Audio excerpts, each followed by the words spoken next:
maybe we can like see some patterns in the data, that we can like make an app around all this data.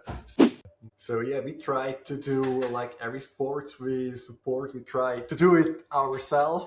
But of course, we also have like a big testing group. And Jörg, you said that from all that data, you saw that pattern for pumping. And I always, when I look at people pumping, you have the watch on your wrist. Wouldn't it be better to have something on your board or maybe on your leg? This is Up on Foil, the podcast for everyone flying just above the surface. Pump, carve, soar, let's foil!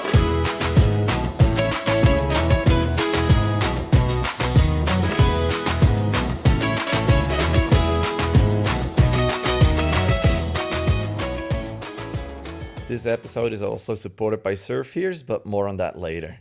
Welcome to episode number 72 of Up on Foil, the podcast where we talk all about foiling. And this episode is not sponsored by Foil Session, the app that tracks all your foil sessions, but it is about another foiling app. And I'm here with Sascha and Jörg. They came up with another foiling app with Foilmotion. And Sascha, we actually talked a lot already about your app. And we're going to get all into that, how you built it, why you actually needed a foiling app, and how it is going so far, what the advantages are of your foiling app.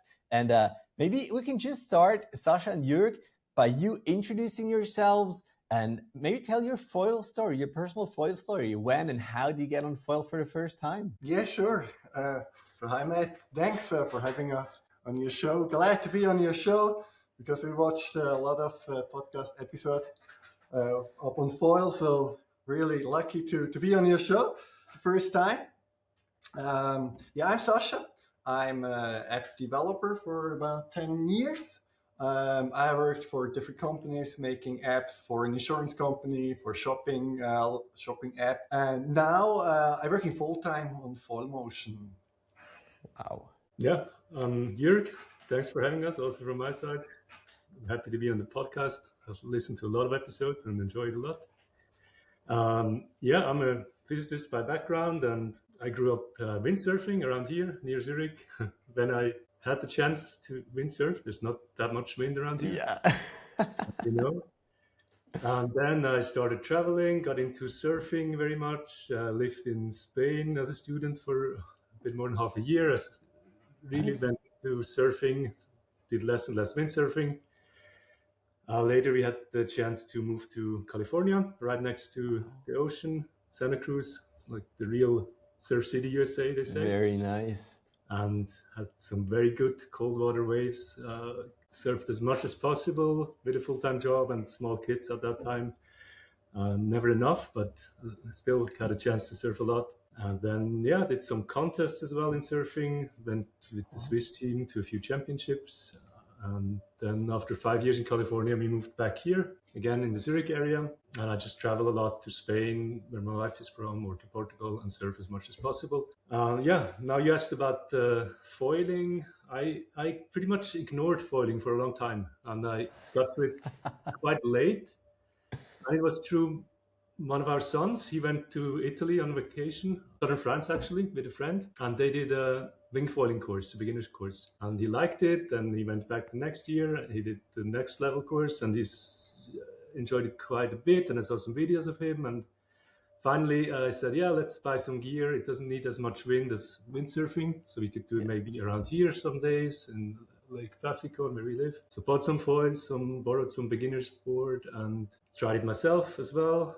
And then on the days without wind, as it is, I thought maybe I could try this stock starting thing. Did a beginner's course in Oberriede with Indiana, and then built my own small board just to put on that foil I already have for wing foiling and tried around here. And that's where I met Sascha about 1.5 years ago here on the dock, right outside Pfaffikon. Me myself, I don't have that much experience in water sports. Sure, I tried wakeboarding, I tried kite surfing at Lake Garda a few times, also in Fuerteventura, and also stand-up paddling. So stand-up paddling was So my primary water sports I did. I also did an app for that. It's called Go Sub. I started with that about 6 years ago, and always worked on that app beside my full-time job. So it was more like a hobby. And approximately 1.5 years ago, a friend from work showed me a video of Sarah Spallinger pump foiling, and it was really new to me. I didn't know what it is and what she was doing on that foil. So he asked me if we would like to try it. So we went to Erlenbach at the Lake of Zurich, and we borrowed a pump foil setup. We watched some YouTube videos before, and we tried to teach it ourselves. So, but it wasn't really successful. We failed a lot of times, as many others experience as well. And then one time I saw Jörg at the dock at Lake Pfeffikon. We both live really close to the lake Pfeffikon. So I was walking there. I saw Jörg that time with a foil scoot, with your own built foil scoot. Yes, I needed something to hold on to at the beginning because I didn't want to let go of the board. So I built a removable pole into it. That's how I started. Yeah. That helps a lot, huh? Like also like mentally having something to hold on to. Yes, but then it took me a while to get rid of it as well. It took on some strange pumping patterns, but it helped. Yeah. So and we started chatting together, and I told you, if you're able to start from this dock, then I'm gonna buy my own pump foil setup. So then 2 weeks later, I passed by the same dock and I saw Jörg again, and he finally managed to start on this dock. So I bought my pump foil gear, and from that time on, we started to pump foil together. And so we started to chat, to talk about what we are doing, what we are doing for work, what our hobbies are, and told Jörg about my stand-up pedal app, GoSub, that I'm doing as a hobby, what it is capable of, that I'm using the motion sensors for pedal stroke detection and that kind of stuff. And we got the idea, maybe we can do something for pump foiling. Maybe we can see some patterns in the data, that we can make an app around all this data. So we started to use an Apple Watch and a third-party app that uses all the sensors on the Apple Watch, and there are a lot of sensors in these watches. I mean, these are like small computers today. And we started just collecting all this data, and then we took this data and sit in front of the computer and try to analyze what can we see, what does this data give us.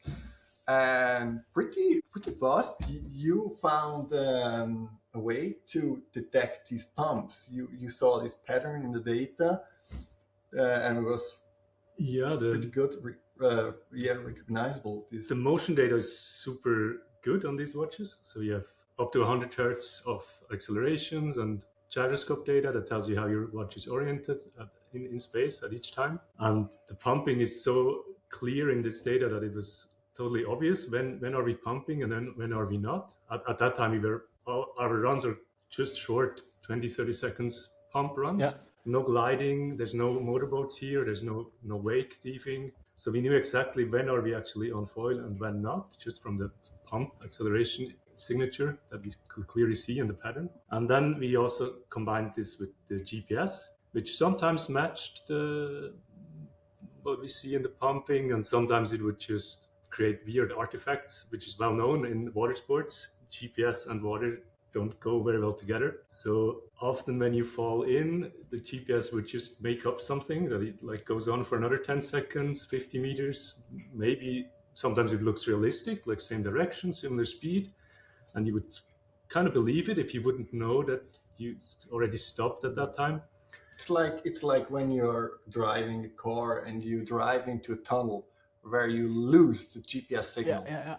But the iPhone or the phone or the watch still knows that you're moving. So it predicts your path. And that's exactly what happens in water sports. When you fall into the water, it loses GPS signals, but it makes up some like extrapolated points, and it tells you are still riding, but you are in the water. Mm-hmm. And at that time, we knew when we're not pumping, we're not on foil. So we found some ways to recognize also in the GPS signal which ones do we need to filter out, which ones can we believe, which ones do we need to correct a bit. And the acceleration data is very good on like short time scales. Like for a few seconds, you can kind of extrapolate on how you're moving, how you're going. And on longer time scale, the GPS is very good. And these two together are very complementary. So there's this well-known technique of sensor fusion, is where you put these two together and you kind of make a model on where you are at every moment in time. But to save a bit of resources, we don't do every moment, we do every half second, which is twice as much as the native raw GPS gives you. And we get these kind of what we call high definition tracks. So you really see a more accurate track and you have more points on the track. So your turns are not just some weird triangles or squares, but actually smooth turns as they are on foil. Did you know that spending time in cold water and wind can cause your ears to slowly grow extra bone, sometimes enough to block them completely? It's called surfer's ear or exostosis, and it's part of your body's natural protective response. But ear problems aren't only about cold. Warm or polluted water can also lead to swimmer's ear, infection and inflammation, whether in pools, lakes, or the ocean. SurfEars is the original patented earplug from Sweden. It's modular, customizable, and comfortable, designed to seal from water while keeping hearing and balance intact. Sustainably made and trusted by water people worldwide. And the other advantage is you get a good position on where you actually started your run and where you finished your run, which of course, if you do a 20-kilometer downwind run, it doesn't matter much if you start 20 meters before or after, but for our small intermediate or beginners pump foil runs, it made a big difference. And also in other sports like surfing or surf foiling, where you have relatively short runs, you don't want to add like 50 meters extra on a wave or some high speed spike at the end. That's all try to figure out. And it's not perfect yet, but we found a lot of ways to correct and combine the different sensors that we have to give us a good overall image on what was actually going on during that run. That is super interesting. So you gathered all the data and then you realized, well, it's actually it is visible how you pump. That is super cool. My question though is, and I'm just playing a little bit of devil's advocate, because yes, I usually track my sessions too, but the question can be asked, why does anyone need an app anyway? Why don't you just go pumping? And I track my sessions because I think it's fun to look at the tracks, exactly where you're going. So the more accurate they are, the better. Sometimes I even try to write something in the water or something. Why would you say it is important that people use an app when pumping or even when learning how to pump? For myself, it's all about progression, to see like this progression, especially in pump foiling. I mean, you start with just jumping on the board and doing your first start, but no runs at all. So, and at the beginning, I started to note down how many starts I did in this session. And after that, when I was able to do my first rounds, I wanted to know how far I went, and I wanted to know when I reached this magical minute. Also, to get the weight beef hat. And it's all about tracking to see how I progress, how much better I'm getting in pump foiling. So that's for me personally, I want to track like every session. I also wanted to know how much starts do I need until I can like do my first run. I mean, there are people needing 100 or 1,000 starts, and I just wanted to know how long it takes me. But shortly after I start, I always forget the numbers, how many starts I did. Yeah. And I also thought, okay, that's also a nice use case for an app. So we were actually able, we also implemented a dog start detector, also with the benefits of the motion data. So we exactly know how many attempts you're doing during a session. So I didn't have the app when I was starting, but at least people who starting now can use the app for like counting their attempts, which is pretty nice. And also when we switched to other foils, I mean, we downsized our foils. We were getting better in pump foiling, so we can now ride some smaller foils. But also it takes sometimes a few attempts, and it's great to see how many attempts I need until I get my first run. So sometimes I was once in Davos and it took me like 30 attempts until I saw that. You posted that on your Instagram, right? Yeah. Pump fail challenge, yeah. Exactly. So I was able to like count and see how I progress. I mean, the day after, it just took me 2 attempts until I was on the foil. And it's nice to see that later in the app, you see your progression. I want to get into what the app is capable of. I also would like to know what were the biggest difficulties in doing an app. And you, as you said, are working 100%. I'm interested to know like how much of a risk taker you are, like leaving a well-paid job to do something like that. But maybe just back on your story. And Jörg, you said that you were a surfer, you did competitions as well. Like, where did you go? How good were or are you? And did you also like prone foil? Yeah, the competitions I did was mostly like Swiss Surfing Championships, which is always a great time. This is also called Swiss Surfing Week. It happened early on in near Hossegor, around France, that area. Then it moved to Spain. It's always in the fall. I still participate when I have the time. I always meet people that I don't see very often, Swiss surfers. And I did in the open division. I did a couple of 5th places in the Swiss Surfing Championship, and that then allowed me to go with the Swiss team to the World Team Championships, or the ISA World Surfing Games, they call it, in Costa Rica, 2009 and 2016. And I got like, I think last place at both times. The level is super high. And even if you're relatively good among the Swiss surfers, it's super hard to compete with the guys who have just grown up surfing. There was a pro guy from Australia in my heat. The waves were really weak. And he was taller and heavier than me. And I was having a hard time to even get going. And he was just trading speed and flying down these waves. It's super impressive to see, but super hard to compete as a guy from a landlocked country. I can imagine. And then, yes, you asked about surf foiling. I just tried this a few times. I just posted something on Instagram. My first 10 days, I did a few days in October, and now we went back to Portugal over Christmas, another couple of days, and I can now link a few waves, and it's super fun. It's really How difficult is it? Like if someone is like proficient in dock starting, knows how to wake thief maybe, how difficult is it to get into prone foiling or surf foiling? Yeah, I had a lot of respect. I thought it's going to be super hard and dangerous. And it is difficult, but it was a bit easier than I thought, actually, because I had really good conditions on that first couple of days, like small waves, clean waves, very soft breaking waves, just breaking a bit on the outside and then backing off a bit so you could just continue riding a bit before you had to kick out because it got too shallow. Yeah. Then it's actually not so hard. Pump foiling helps a lot if you're familiar with that. Wake thieving as well, because then you know how to pump in waves, which tend to throw you off balance a lot. Yeah. And the takeoff is quite similar to surfing. You just need to be a bit more careful about the pitch axis. So you really keep your board down, it doesn't shoot up on the breach. All right. What board would you recommend? Sorry?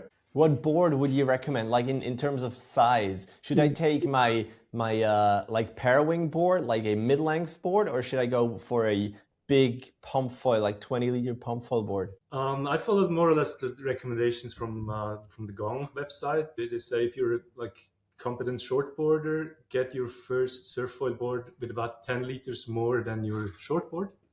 Okay. So my shortboards are around 32 liters. And so I got a 35 liters beginner board from Gong. And that's pretty good to start with. Now it already starts to feel slightly big, but it's good. I can catch waves in any conditions with that one. So 45 liters for me is pretty good, and a relatively big foil at the beginning, a short mast, so you don't hit the sand or the rocks if you're unlucky. And then you're good to go. And then the right beach, the right conditions, the right waves are important.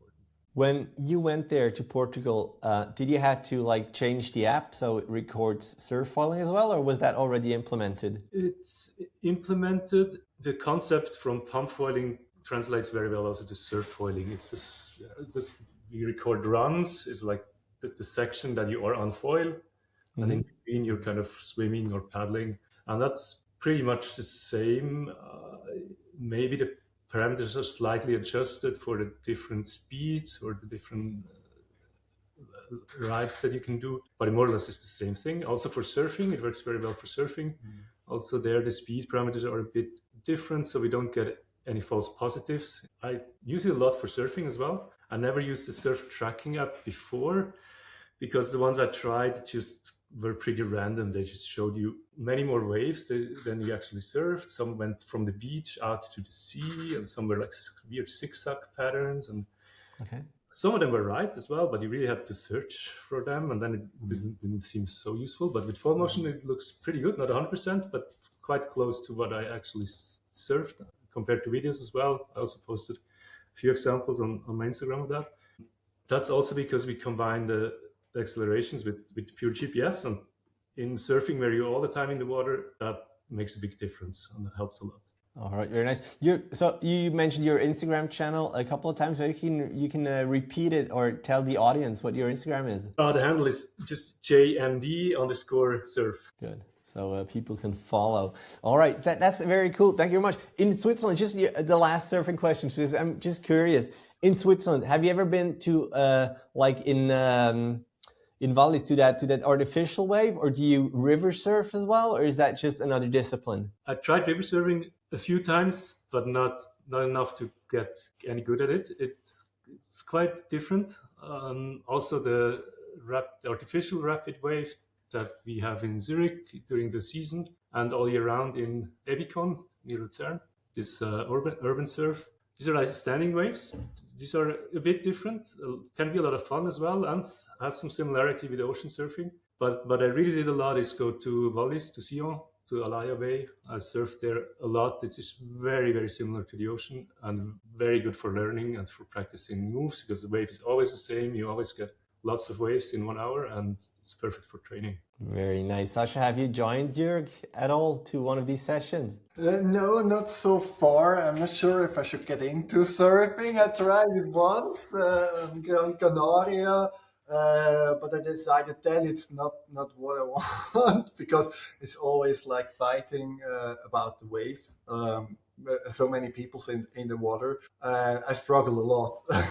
So I'm pretty happy that the foiling came up and I found my passion. Yeah, you should come to Portugal. I'll bring you to some uncrowded spots, and we do a surf foil retreat and foiling retreat. Just don't record them or share your session then with people, because people might see where your secret spots are. So you both started with pump foiling, or you both did pump foiling, and then the app came kind of out of that. What else can your app track? And do you do all these sports, or do you have like affiliates that help you out with gathering data, with like giving you tips and whatnot? Yeah, so after we started pump foiling, we got also into wing foiling because sometimes we have quite good wind here, like it's still low wind, but we have some wind on our lake, and it was always a dream to like be on like a sail, like not human powered, but with like wind powered gear. So we got into wing foiling. You did it before me. I followed you, and we thought, okay, I mean the algorithm is quite the same. We already managed to solve this problem with the bad GPS signals. We already had this pump detection, and we thought, okay, why not adapt it to wing foiling? So we took it out for a few wing foil sessions, adapted the algorithm accordingly, and it worked pretty good. And what we also liked is that we can see where we needed to pump to get on foil, like to pump with the wing and also with your legs. So you can really see how much power you need to invest to get up on foil. And yeah, after that, you went a few times to Portugal and you tried it for surfing. So yeah, we, as you said, we improved the algorithm for surfing. We also went wake foiling once, and we also tried the app there, and we found out it works pretty good also behind the boat. And what's really cool is by wake foiling or wake thieving, that you really see when you're just gliding. You can see like these glide phases where you just stop pumping and you're on the wave and the wave pushes you forward. It's really cool to see.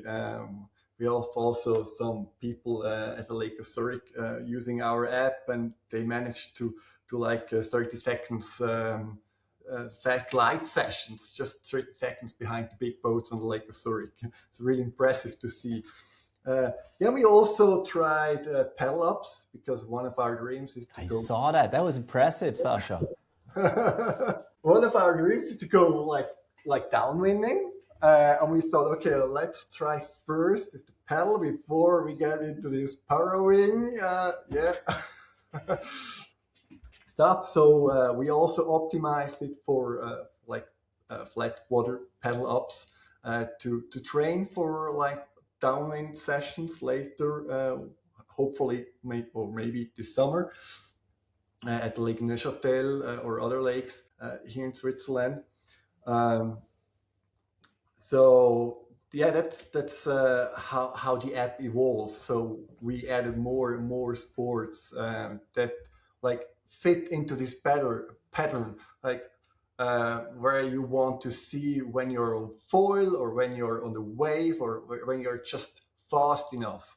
Also for wakeboarding, it's like when you're behind the boat, at some point you are fast enough that it tracks like a run. So after a wakeboard session, you can see how many times you've been on a wakeboard and how long your runs were, which is especially interesting when you're starting with wakeboarding, where you also see your progression, that you can see that your like runs are getting longer and longer and longer. Yeah, and since we come from this pump foiling initially, we keep all the motion analysis the same. So I just, for example, for downwinding, I just watched your YouTube video today from your last run. And you mentioned that you were super exhausted because you had to pump all the time. Yeah, I'm not that good yet. Exactly. And that with Foilmotion, you see that, like, what's your pump frequency? Do you need to pump all the downwind leg, or just maybe when you're close to shore and the bumps are not so good? What frequency do you pump? How long are your glide phases, your sections? How many watts do you output every moment? Oh, nice. So over the entire downwind run or every downwind leg.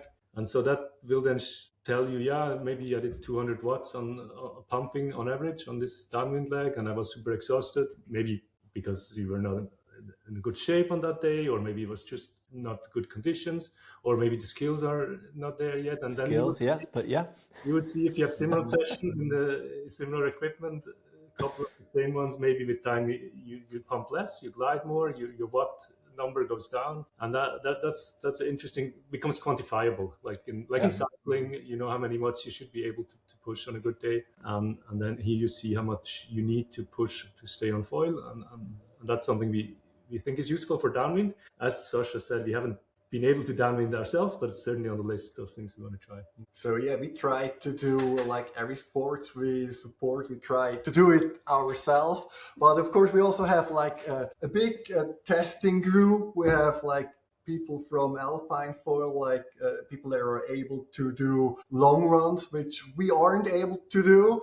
Like Ludovic Freefoiler, Norman from Alpine Foil, Damien from Alpine Foil, and we have like a few members from the pump foiling community at the Lake of Zurich who are helping us testing or really pushing the app to its limits, which we are not able to do sometimes, or we are not that good in some disciplines. But you see, I think it's really cool that you get on the water yourself and try it out yourself. And you said that from all that data, you saw that pattern for pumping.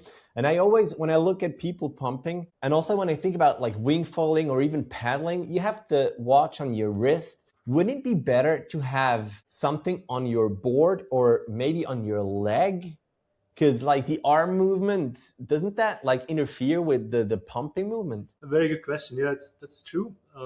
You move your arm a bit more than your center of mass, except maybe you when you're holding your camera, maybe you move it less. I don't know, or other people, and that makes a difference. Yes, so it is difficult to really translate your wrist movement into an actual vertical power output of your body center of mass. There's a bit of approximation there, and it's not going to be as exact for every riding style.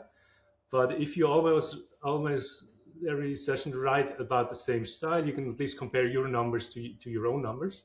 But in that, the absolute values might be off by tens of percent. That's certainly possible.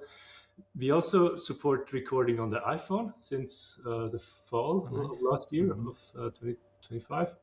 So you can wear your iPhone on the water in a waterproof pouch, and then you carry it typically on your body. And that data does show us that in that case, the accelerations are a bit smaller, at least the way we pump, with a lot of arm swings and stuff. And of course, they're closer to the actual true center of mass movement of your body. And there we need to do less corrections. So actually for the sensor fusion, for figuring out your true track, it's actually better if you wear it on your body. But of course, not everybody wants to. Also ourselves, we usually don't bring the iPhone on the water. We just record on the watch, on the wrist. Board mount would also be having some advantages, but of course, there's issues with losing your device and others. So we're not really going there at the moment. Yeah, it makes a lot of sense. Plus, was it Duncan Robinson who wanted to bring out some like smart foil attached to the board, and people didn't care as much as he hoped for? So that's probably something. How difficult is it if you have your watch, like now in winter, under a thick wetsuit? How much does that impact? Yeah, basically it just impacts the GPS signal because you have just water around the watch all the time, and the GPS signal is a little bit less good than if you don't wear it under the wetsuit. It's not that much of a problem with Apple Watch Ultra because it's a dual band GPS. The other watches, like the Watch Series 10 or 11, are also pretty good, but not that good as the Apple Watch Ultra. Basically we couldn't see any real issues. So I often go with like 3 watches on the water. I have I test all the watches from the newest one to the oldest one. I also carry my phone under the wetsuit, so I'm really fully equipped because I want to be sure that it's really working on every watch from the Series 4. The oldest one we support, which is like 8 years old, to the newest one. So and the tracks are pretty similar. But of course, the GPS on the old watches is not that accurate as on the new ones, but still pretty good, especially with sensor fusion. You can see the smooth tracks and the accuracy. So it's, as I said, also about 10% difference in track length. All right, very nice.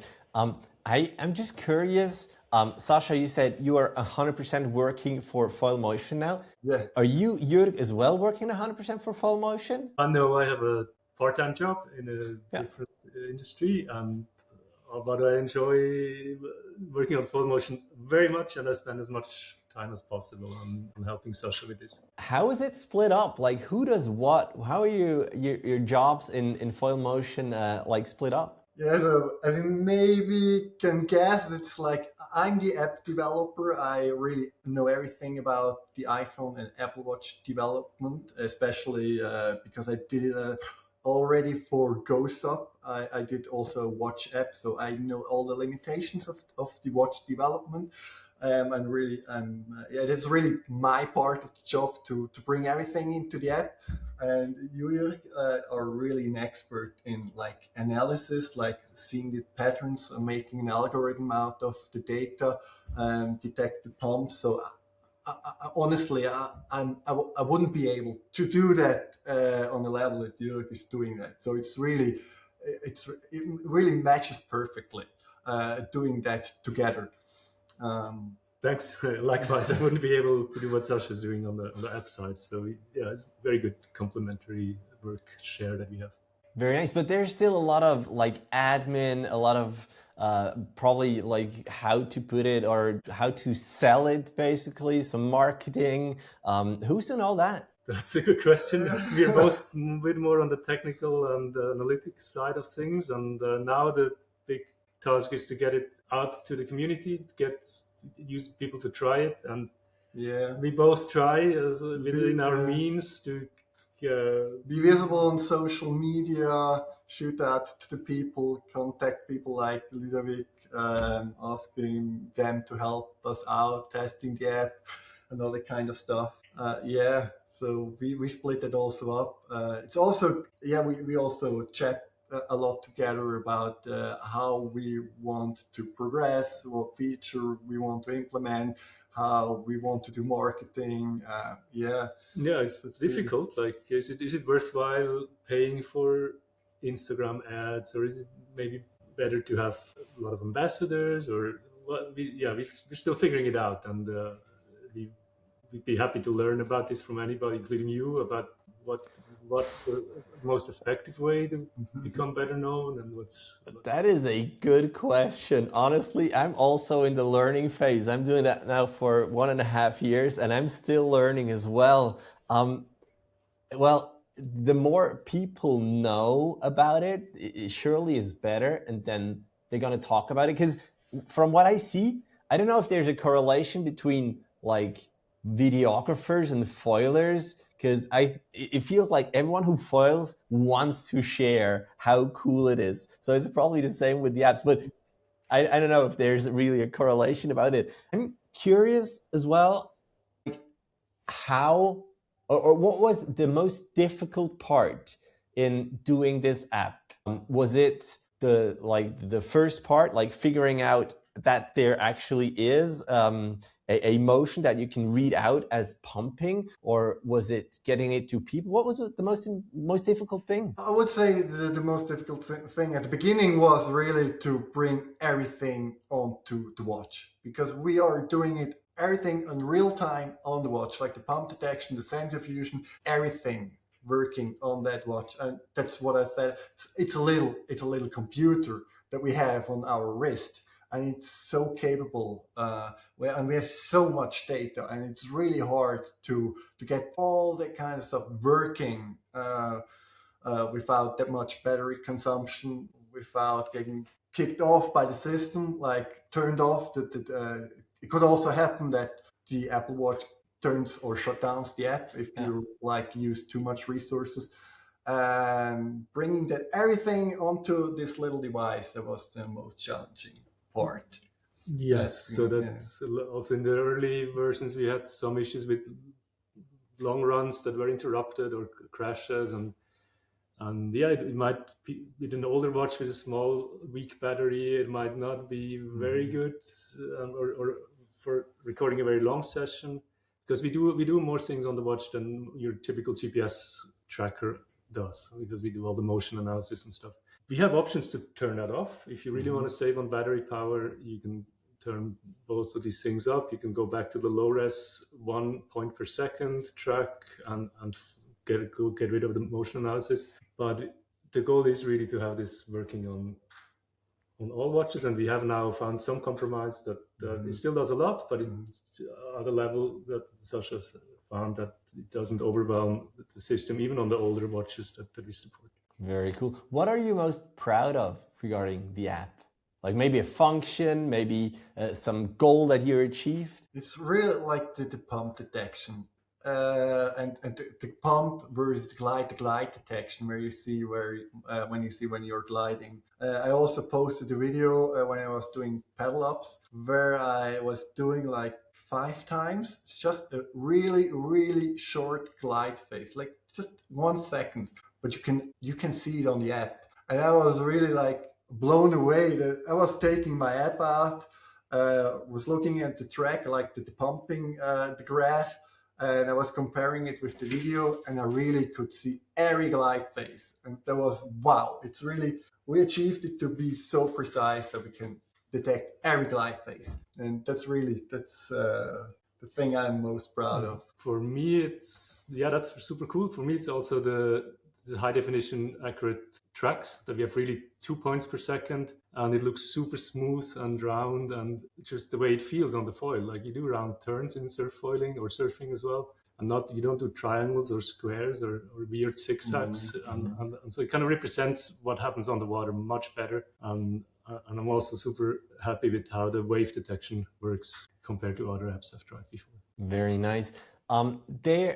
Maybe when you started, I think you were one of the first ones for foiling. Maybe someone else had some foiling involved, but you were, I think, or for me, the first foiling app specifically for maybe dock starting or other foiling sports. Now there are a bunch. How closely do you watch the competition? How often do you feel like, well, that's a good feature, we need that too? Do you talk to each other? Like, how does that work? Of course, we watch what other apps are doing. I look really close at these apps, what feature they are implementing, which feature they come up. We haven't chatted with other apps. We are we are open to like exchange with others. So if someone's interested to help us out or to chat with us or to maybe fusion the apps, why not talking together? But it didn't happen so far. And yeah, when it comes to features, I mean, we have a lot of ideas.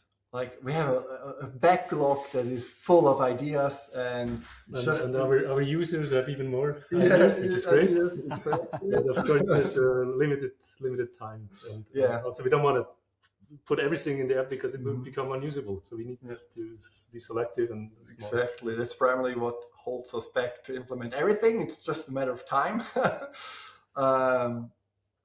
But at the end, we decide or our users decide what we should implement. So they give the target. So we don't want to build an app just for us that we think, wow, that's cool, because we want it. We want it to build for our users. We want to know what they need. So if anyone out there has a feature request, missing a feature, just reach out to us and we prioritize it accordingly to how many people are requesting this feature. So the most requested feature will be the next feature you will see in the apps. All right, very nice. Maybe you can also tell us, but I'm not sure if you can though, or you want to, what's next? Like what's coming? What are the next super important features that are going to be on Foilmotion? So one feature will be Garmin support. Nice. I was going to ask about other watches. Yeah. Because we know a lot of people out there are using Garmin watches. And we thought, let's give it a try. Let's try to do the same we already are doing with the Apple Watch. And we found a way to accomplish doing almost the same precision as we have on the Apple Watch. It wouldn't be exactly the same, but it's really, really close. And we are starting the beta phase pretty soon. So we already tested it on the water for ourselves, and it works pretty good so far. But we need more feedback. We need more watches tested because I have all the Apple watches, but I have only one Garmin watch. But there are a bunch of other Garmin watches out there. And so we need to test it on other watches, not the one I have. So that's the biggest feature, or the feature that's closest to the release or to a beta phase. And then of course we are bringing some security features to the app. One is called Lifeguard. So let me just. Everyone's checking their phone. No worries. Yeah. That's funny. It was delicious. That was Robin. Robin is designer, our designer. We met. Nice. He's from Solothurn. He's a very talented designer, and he did the new icon. So Yeah. I was going to ask you about maybe that. you already saw it. It's not out already, but it comes in, I hope, the next few hours. Let's hope Apple lets you pass it through the review. So by the time the people are listening, that it should be released on the App Store. So thanks, Robin, for the new icon. It's really beautiful. So I was talking about Lifeguard. Lifeguard is a feature that I already have for GoSup. It's, as the name says, it's like for live tracking. So you can share your location in real time. So others can always see on the website where you currently are. They can also see when you started or stopped the workout, when you fell into the water. They get a notification on their phone or their watch or their computer. It's just a website where we share the location, and that's one of the features we're bringing next. So people can say who wants to see it, or they just share it with the whole community or the whole world. How does that work? They just share a link. The other persons, like the family, the one who have the link then. Yeah, the one who have the link, they register for notifications, and every time you go on the water, they immediately will get a notification that you started a new session. So that is cool. You do sharing only once, you set it up only once, and then it's like all done, and it automatically happens. And what's also really cool, that you see when someone falls into the water. I mean, it happens a few times when you go pop. When the dog's starting, like. So my wife was already a little bit annoyed when I tested it with GoSup the first time, because she got 100 notifications. It could be really useful for also supping or downwinding, wing foiling, all that kind of stuff. If you don't get back up, like if you fall in and don't get back up for 10-15 minutes, then a notification will be super nice. Exactly. They also can see the battery level of your device. Nice. So they see when you run out of battery, when there's no more notification coming in. They can look at the path and they see, okay, he ran out of battery. I bet he's fine, or I hope he's fine. But we don't know anymore. But that's a really cool feature. It would be also cool to share that with authorities or some safety organization, something like that. That is really cool. I really like that. I think it's great. So you have Garmin. That's been requested probably a lot, as I suppose. That's probably difficult because if you have the Apple Watch, there are a lot of generations of Apple Watches, obviously. But then you also have I don't know how many Garmin and other wearables too. Have those ones been requested as well? Yeah, also. Yeah, like Suunto and Coros and all that. Watches. But we are really focusing on Garmin first, because on Garmin you can do your own apps, and that's what we prefer, because we need that motion data on our app. And the way to collect this motion data is by doing your own app. I mean, it would be easy possible to also or connect to Coros or Suunto, but we wouldn't have the benefit of the motion data. So we wouldn't have the benefit of the smooth paths, of the pump detection and all that. We read out of the motion data, and we really want to have that in our app. So that's why we are first focusing on Garmin watches. That is very cool. I'm in awe of you guys, of you, Sascha, going all in and working 100% on that app. And I wanted to talk to you about risk. How are you a risk taker, or is that managed risk? You already maybe have a lot of customers. You have this in-app purchase I saw. Is it working the way you thought it would, or do you give yourself 1 year time? How does that look? Because it's like a startup. Yeah, Actually, I'm not really a risk taker. So I would say that was the biggest risk I took in my life so far, because I have a well-paid job, a really good job, and I really liked the job I had, but it wasn't my passion. So, and when we started with Foilmotion, and we were doing it beside our jobs. It was like a hobby in the beginning. And it was my second hobby because I already had another app, GoSub. And now I had like another app, Foilmotion. And working like on two apps as a hobby, always in the evening. I also have two small kids, so really limited time. So, and it was also really stressful. And I'm doing GoSub like it's like 6 years. Every evening I'm sitting on my computer and I'm working on GoSub. And now another app comes up, which is even a bigger passion for me. And I was running out of time, and it was also really stressful. So I had to make the decision if I want to try it, to go that risk, to take that risk and leave the well-paid job, and to make my own apps. And I thought, okay, when you don't do it once in your life, you maybe regret it later on. So that's why I thought, okay, let's try it. It gave me like 1 to 3 years to like live from the income of the app.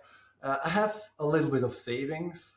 That gives me like a little bit of security or a safety parachute. But I I didn't know what happens after 3 years. I mean, let's see if I don't. If we cannot live from it, I maybe go back to like a 9-to-5 job and work for a company. Maybe I do something else. Maybe we are not needed anymore because of AI. We don't know actually. So, but I thought it would be the perfect time to take that risk because I met Jörg.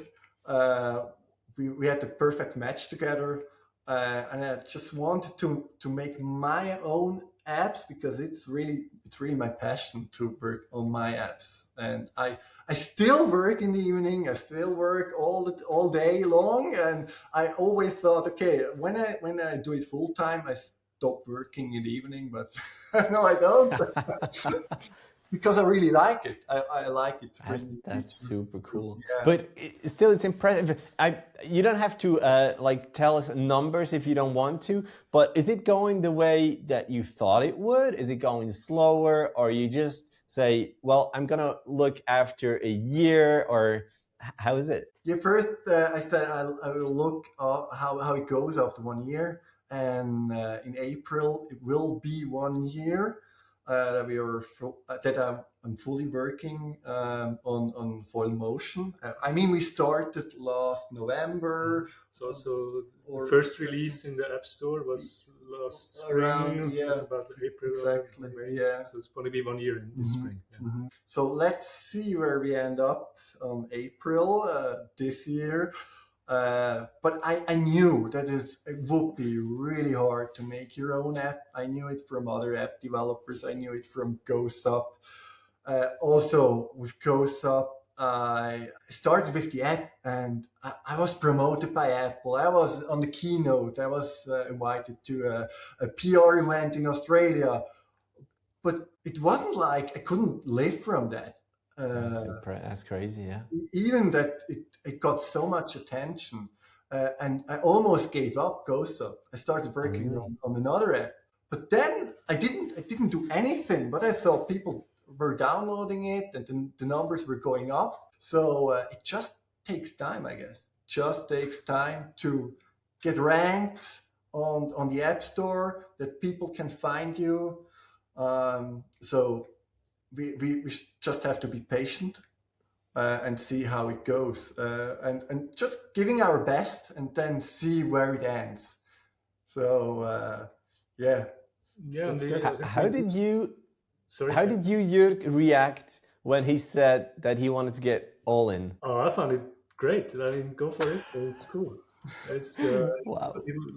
what we both love to do, and just do it full time. Put everything into it. Sascha does it full time. I do it part time, and see how it goes. And there's always other jobs in case we doesn't work out the way we like it, or if we want to do something else. But now we want to do this, and Sascha wants to do it full time. That's fine. And we started, with the first release in spring last year, and it was just a pump foil version. And also in pump foiling around here, at least regionally in the Zurich area, we are quite well known, and we have quite a lot of users here in pump foiling. But now the challenge is to get it better known in other sports, in other regions, and that, of course, here we are present. We meet people at the dock, we talk to people, but it's not so scalable, right? So now we need kind of other channels to reach more people at once and have that growth. And we'll see how we manage that. We're going to try different routes and different ways. Are you planning on working with maybe the SFT, the World Tour, where they do pump foil races? Absolutely. I mean, it would be a dream to work with SFT, to maybe be their first supplier for NEP. We are in contact with other brands or companies, reaching out to them and trying to get known. Absolutely. So like if you buy a foil, you get half a year of premium Foilmotion, something like that? Or how does that work? Yeah, basically that's one of the idea. Yeah. So working together with Alpine Foil or Indiana, that's the plan. So we are in contact with them. We also plan it's just an idea. We want to make our own little competition around an event where you can use our app, and we haven't figured it out everything in detail, and we didn't want to tell that much about. We certainly plan to be present at several events during this next season. Maybe have our own little event in Lake Zurich. There's several things in preparation. Very nice. So if people want to not miss it, they should go on @Foilmotion on Instagram. Is there another channel where they should follow to find Foilmotion, or you guys? It's basically the Instagram channel. We are setting up also a YouTube channel for Foilmotion where he posts similar videos.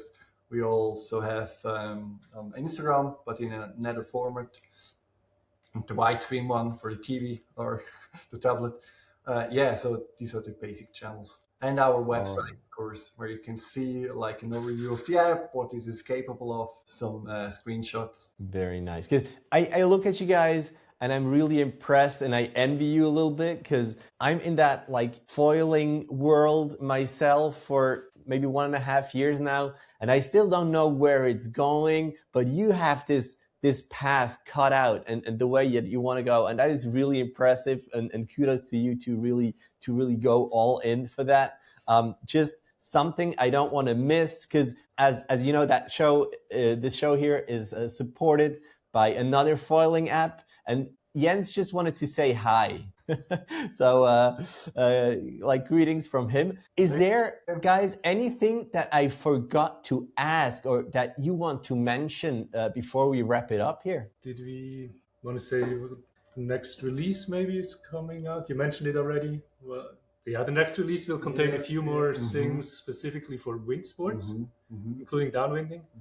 So we will have the velocity made good, either upwind or downwind on every leg. So a leg is the section between two maneuvers, like between two tacks or tack jibe or something. And then you get, for every section, for every leg, you get how far did you travel upwind or downwind, at what upwind or downwind velocity, at what average true velocity, how many watts did it take you to manage this? So these kind of things. What angle were you taking towards the wind or away from the wind? So this kind of typical sailing performance and metrics are going to be included in the next release. I think that's the main thing we didn't mention so far, and that should be should be out quite soon. Yeah, hopefully in a few hours, a few days, you will see that in the App Store with the new icon, with the bird or the manta icon. Yeah, exactly. We also have the storybook where you can steps through your runs or your session and see like, oh, here I did a tag, jibe, then I did a lag, and it's like really reading the story of your session.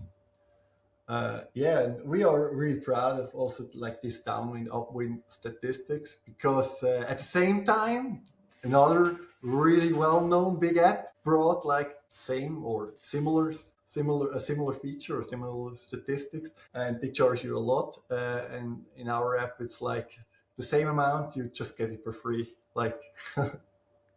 All right, once the episode is done, I'm going to ask you which app that you mean. Yeah. So if there's nothing else, I want to thank you guys very much for coming on the show. I want to thank the listeners, the viewers, for tagging along and listening to that episode. If you like these episodes, please rate them on Apple Podcasts, give them a few stars on Spotify. That would be super cool. Or just like it and share it on YouTube. And for the next episode, just stay tuned because it's coming out weekly. Thank you very much, guys. Thank you, Matt. Thanks. Have a nice evening. Bye-bye. Thanks. Bye. Bye.